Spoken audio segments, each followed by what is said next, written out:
Amigo, Salmo 141, versículo 4, o rei Davi escreveu: Não inclines o meu coração para o mal, nem para se ocupar de coisas más com aqueles que praticam a iniquidade, e não coma eu das suas iguarias.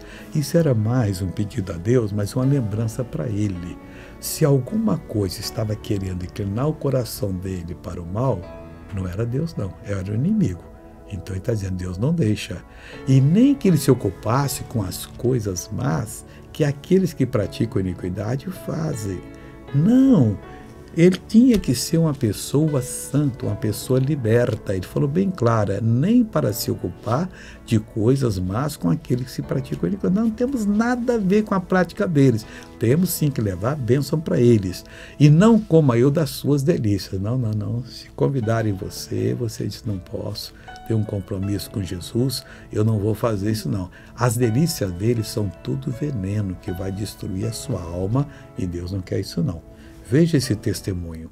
Há 6 anos me deu esse problema na perna, um acidente. Acidente como?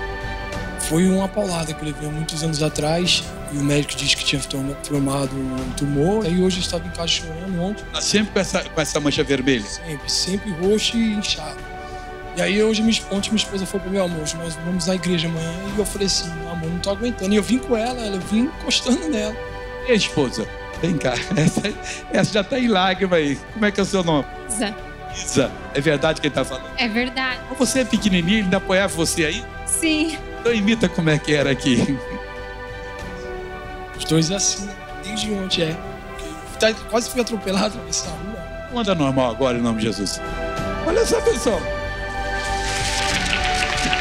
Hein? Acabou a dor, acabou o sofrimento.